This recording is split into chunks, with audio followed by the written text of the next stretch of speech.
Zanar, Zanar, où c'est la force et l'énergie sur la terre. Éclaire à nous, éclaire notre cœur, éclaire tout ça de nous fait. Toutes nos bonnes actions, il doit faire le bien, il doit honorer la mémoire et l'héritage de nos ancêtres.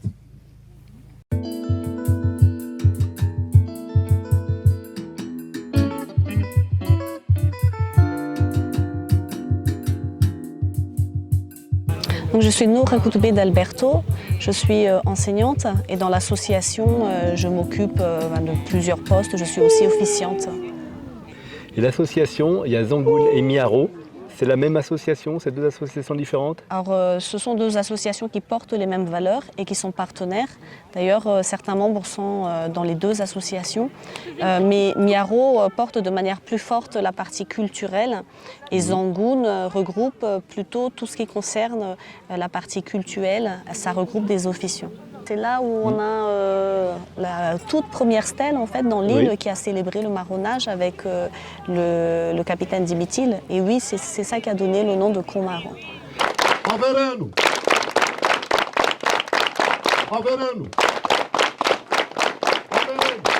Et pourquoi c'est cet endroit-là qui a été choisi? C'est vraiment un endroit que les archéologues ont pu trouver des traces de marronnage ici?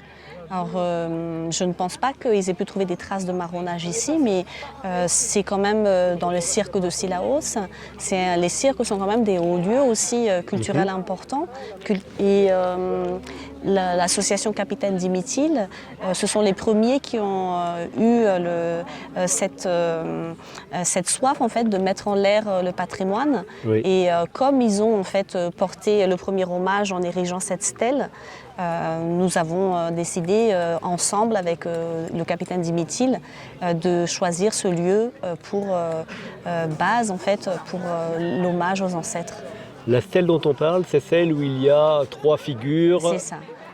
Donc la reine Sarlave, le roi La Verdure et le capitaine Dimitil, qui sont des figures emblématiques de la lutte, de la résistance et de manière générale des figures porteuses de valeurs que nous reconnaissons en tant que descendants en fait, de ces marrons. Ces trois marrons étaient ensemble à la même époque? Alors, Sarlave était la compagne de La Verdure et il représente un petit peu, enfin elle représente cette femme qui a porté la vie et qui jusqu'au bout est restée fidèle à La Verdure. Et ce que nous reconnaissons et ce que nous mettons à l'honneur en fait, c'est cette lutte pour toujours mettre en avant les valeurs positives telles que la solidarité, la résistance et de manière générale en fait, que ce soit à travers Sarla ou à travers les autres femmes, cette manière de vouloir porter la vie quelles que soient les circonstances. Et Atidamba, donc je vois que c'est le 20e anniversaire, ça veut dire quoi déjà?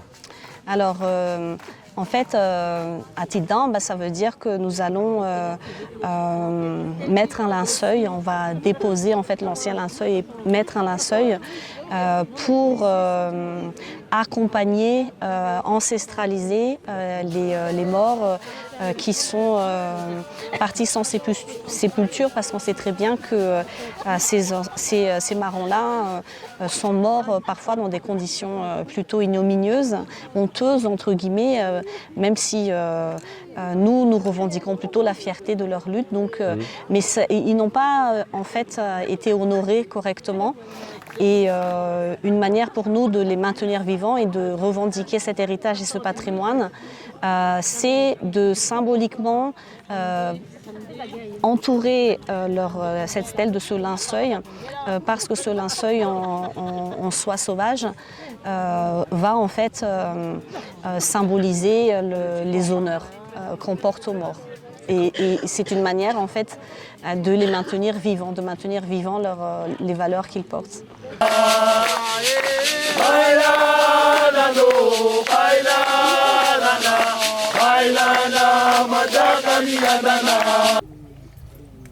Simondal, Panou, Henri, Velounain, Morin. Pave, Cal, Bar, Jupiter, Mampit, Coute, Pedre, Géréon, Jasmin, Siavel, Mathieu, Sambou, Saral, Sébastien. C'est un peu une réparation de l'offense qui leur a été faite. Je crois qu'ils ont été assassinés par les chasseurs, j'imagine. C'est non seulement une réparation de l'offense qui leur a été faite, mais c'est aussi une manière de nous inscrire, nous, vivants aujourd'hui, dans cet héritage et de nous dire, nous, aujourd'hui, qu'en fait, c'est quelque chose que nous maintenons actif. Ce ne sont pas juste des pages d'un livre qui seraient pour la tête, mais que c'est aussi pour le cœur, en fait. Et nous nous inscrivons dans une régénération en fait, de cet héritage qu'on veut maintenir vivant. Et là, nous sommes entourés de plusieurs centaines de personnes qui sont venues, qui ont pris le lambe autour de la taille pour être respectueux. En gros, qu'est-ce qu'ils viennent chercher, tous ces gens-là, aujourd'hui? Ils viennent chercher déjà cet équilibre de leurs racines. Et de se dire, même si la Réunion est une terre d'esclavage, même si moi, dans mes ancêtres, j'ai aussi des esclaves, ce n'est pas tabou, ce n'est pas quelque chose dont j'ai honte, c'est quelque chose que je ne veux pas associer aux images que ceux qui ont perpétré ça ont mis en avant. C'est une manière, en fait, d'ancrer vraiment ses pieds dans le sol, d'avoir des racines et de se dire que je viens de quelque part. Et ce quelque part dont je viens, c'est quelque chose qui peut me nourrir aussi et qui peut non seulement porter des valeurs, mais aussi me donner en fait une assise, une histoire. Cette histoire-là est la mienne aussi. On est proche du 20 décembre, c'est voulu, c'est pour ça que ça se fait à ce moment-là? Bien sûr. Non seulement c'est voulu, mais dans la culture malgache aussi, la lune c'est très important. Donc on pose cette cérémonie aussi à la nouvelle lune pour que ça soit associé à des valeurs de renaissance, associé à des valeurs de plénitude, de quelque chose qui croît en fait et qui va nous porter, qui va nous donner un élan pour toute l'année et qui va nous permettre de ne pas s'abattre, ne pas être abattus face aux épreuves, mais de se dire qu'eux ont subi bien pire et n'ont jamais abandonné et que nous sommes porteurs de cette histoire et que nous pouvons en être fiers et la revendiquer, la tête haute. Si vous avez aimé cette vidéo de Parallèle Sud, média réunionnais indépendant, partagez-la. Et si vous voulez soutenir la liberté de la presse, faites un don sur notre site parallèlesud.com. L'info est un droit, mais elle a un prix.